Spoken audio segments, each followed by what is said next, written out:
সুদেবকে ফিরিয়ে নিয়ে এসে লাজুকে বাঁচালো অনুভব। সম্পূর্ণ জানতে ভিডিওটিতে একটি লাইক করে দেখতে থাকো। দেখা যায় গল্পের শুরুতেই যে লাজুকে সবাই মিলে কথা শোনাতে থাকে, আর এটার জন্যই অনুভব প্রোটেস্ট করতে শুরু করে আর বলে, আপনারা শুধু শুধু লাজুকে দোষ দিচ্ছেন কেন? অদ্ভুত তো, লাজু এখানে কি করেছে? লাজুর পক্ষে কিছু করা কি সম্ভব ছিল? সুদেব যদি একা একা সিদ্ধান্ত নেয় তাহলে সেখানে লাজুর কোনো সিদ্ধান্তই খাটে না। আর শোনো, এসব কথা বাদ দাও, আগে তো বডিটাকে আনতে যেতে হবে নাকি? এরপরেই লাজুর যে ভাসুর অর্থাৎ সুদেবের যে দাদা, সে তখন একই কথা বলে, কিন্তু গ্রামবাসীরা আরও বেশি করে ক্ষিপ্ত হয়ে যায়। বলে, এই ছেলেটা এখানে এসেছে এইসব করার জন্য, এই সব হবে না, আমরা তোমাকে ছাড়বো না। তারপরেই পুলিশকে ফোন করবে বলে ঠিক করেছে অনুভব। তখন গ্রামবাসী বলে, ওসব পুলিশের ভয় আমাদের দেখিয়ে কোনো লাভ হবে না। দেখা যায় সেই সময় রীতিমতো ইটপাটকেল মারতে থাকে অনুভবকে, আর অনুভব নিজেকে বাঁচানোর আগে লাজুকে বাঁচানোর চেষ্টা করে। তখনই চলে এসেছে বলরাম আর অনু। ওরা দুজন এসে পুলিশকে ফোন করে দেয়। তখনই পুলিশও চলে আসে আর জিজ্ঞেস করে, কে মেরেছে, কারদের এত বড় সাহস যে নিজের হাতে আইন তুলে নিচ্ছে? অনুভব বলে, স্যার, এই মেয়েটার ওপর এরা অত্যাচার করতে চাইছে, আপনি এদের কাউকে ছাড়বেন না। তখনই পুলিশ জিজ্ঞেস করতেই ভয়ে আর কেউ কোনো মুখ খুলতে পারে না। এরপরেই বলরাম বলে, শোন অনুভব, সব হয়ে গেছে, চল তোকে এখান থেকে আমরা নিয়ে যাব। অনুভব বলে, দাদাভাই তুই আমার কথা ছাড়, লাজুকে এখানে একা রেখে কোনোভাবেই যাওয়া যাবে না, এরা সবাই মিলে লাজুকে তাহলে শেষ করে ফেলবে। বলরাম বলে, কিচ্ছু হবে না, তুই আমার সাথে চল, তোকে এইভাবে আমি রেখে চলে যেতে পারবো না। কিন্তু অনুভব যেতে চাইনি। অনু তখন বলে, শোন ছোটদা ভাই, আমি না তোকে ছাড়া এখন অন্য কাউকে নিয়ে ভাবতে পারছি না। লাজু বুদ্ধিমতী মেয়ে, ও ঠিক নিজেকে এখান থেকে বাঁচিয়ে নেবে। এরপর জোর করে অনুভবকে গাড়িতে তুলে দেয় আর বলে, আমি তোর গাড়িটা নিয়ে আসার ব্যবস্থা করে দেব, কিন্তু তুই আমাদের সাথে চল, এই বলেই নিয়ে চলে যায়। তখনই অনুভব ভাবে, আমি ছাড়া লাজুকে আর কে বাঁচাবে? লাজুকে বাঁচানোর মতন তো এখানে কেউ নেই, কি করব আমি কিছুই বুঝে উঠতে পারছি না। এরপরেই লাজু খুব কান্নাকাটি করতে থাকে। আর তখনই দীপা বলে, ছোট বৌদি তুমি এত কান্নাকাটি করো না গো, দেখাই যাক না শেষ পর্যন্ত কি হয়।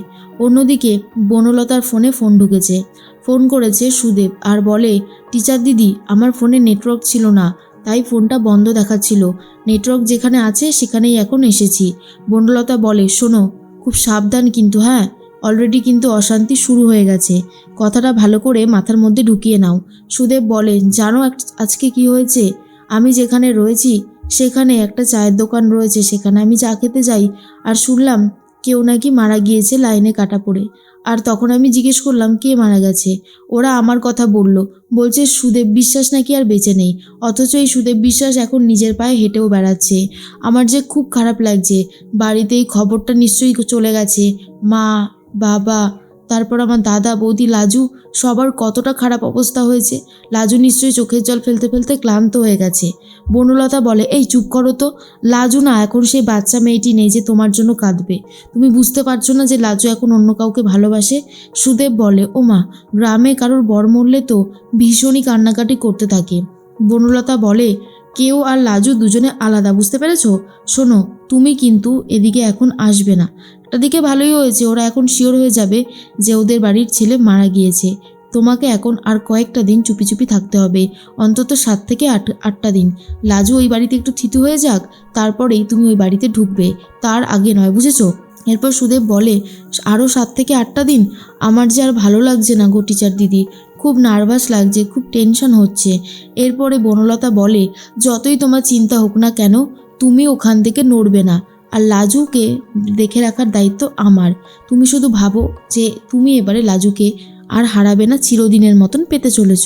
সুদেব ভাবে কি করে সবটা সামলাবে। অন্যদিকে ফোন কেটে দেয় বনলতা আর তাড়াতাড়ি করে সিমটা খুলে ফেলে, যাতে বনলতাকে কেউ ট্রেস করতে না পারে। এরপর বনলতা তার মাকে ডেকে পাঠায়, আর তার মা আসতেই পুরোটা শুনে বলে, বন্যা তুই এটা কি করেছিস? তোর কি পুরোপুরি মাথা খারাপ হয়ে গেছে? তুই কি ভেবেছিস এইভাবে অনুভবকে তোর কাছাকাছি নিয়ে আসবি? সেটা হবে না। একবার যদি এত বড় সত্যিটা জানাজানি হয় না, এরপর অনুভব আরও তোর কাছ থেকে অনেক দূরে চলে যাবে। বনলতা বলে, মা প্লিজ এখন আমাকে ডিমোটিভেটেড করার চেষ্টা করো না, এখন আমার যা করার সেটাই করব। সুদেবকে আমি আলাদা রেখেছি, লাজু একটু ওই বাড়িতে থাকতেই তারপরেই আমি সুদেবকে ওই বাড়িতে পাঠাবো, তার আগে নয়। এরপরেই বুঝতে পেরে যায় বনলতার মা যে অনেক বড় একটা বিপদ ডেকে আনতে চলেছে বন্যা। অন্যদিকে অনুভবকে গাড়িতে করে নিয়ে বাড়ির দিকে রওনা দিয়েছে বলরাম। বলরামকে তখন অনুভব বলে, দাদাভাই তুই আমাকে এইভাবে কেন নিয়ে আসলি বলতো? আমার যে খুব টেনশন হচ্ছে, আমার ভালো লাগছে না, লাজুকে নিয়ে আমি খুব চিন্তায় আছি।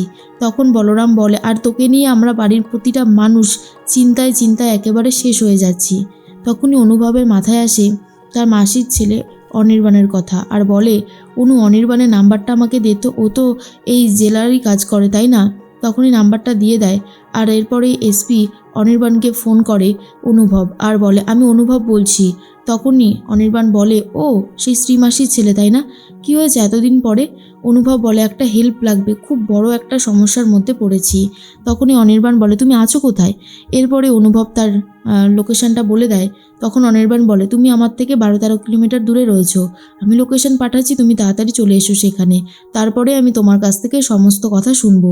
এরপর অনুভব ভাবে, যেভাবেই হোক না কেন সুদেব যদি কোনো চালাকি করে তাকে আগে সামনে নিয়ে আসতে হবে, না হলে লাজুর অবস্থা সব থেকে বেশি খারাপ হয়ে যাবে। এদিকে বনলতা বলে, মা আমি বরং এক কাজ করি, গাড়িটা নিয়ে চলে যাই লাজুর শ্বশুরবাড়িতে। তখনই বনলতার মা বলে, তুই ওই বাড়িতে গিয়ে আবার কি করবি বন্যা? তোর মাথাটা নিশ্চয়ই খারাপ হয়ে গেছে।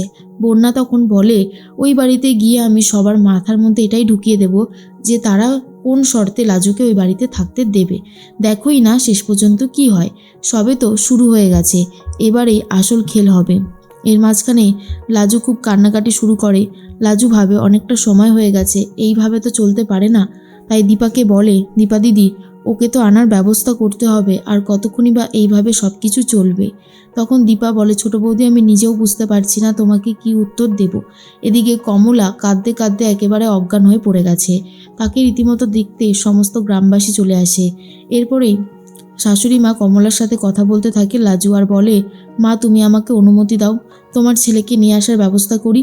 আর সেটা শোনার পরেই কমলা ঠাস করে এক সপাটে চড় মারে লাজুকে, যা দেখার পর সবাই খুব রেগে যায়, বিশেষ করে দীপা, তারপরে বড়জা সবাই। আর বলে, এটা আপনি কি করলেন মা? কেন বারবার ওর গায়ে হাত তোলেন? এটা কিন্তু ঠিক হয় না। লাজু বুঝতে পারে এখন কমলার মাথা ঠিক নেই, তাই এসব কিছু করছে। অন্যদিকে বাড়িতে একজন আসে আর বলে, দেখুন তো এটা আপনার হাজব্যান্ডের সব কিছু নাকি। কিছু কিছু জিনিস দেখায় সুদেবের পরিচয়পত্র, সেটা দেখার পর বুঝতে পারে সবাই সুদেব আর বেঁচে নেই, সুদেব হয়তো মারাই গেছে।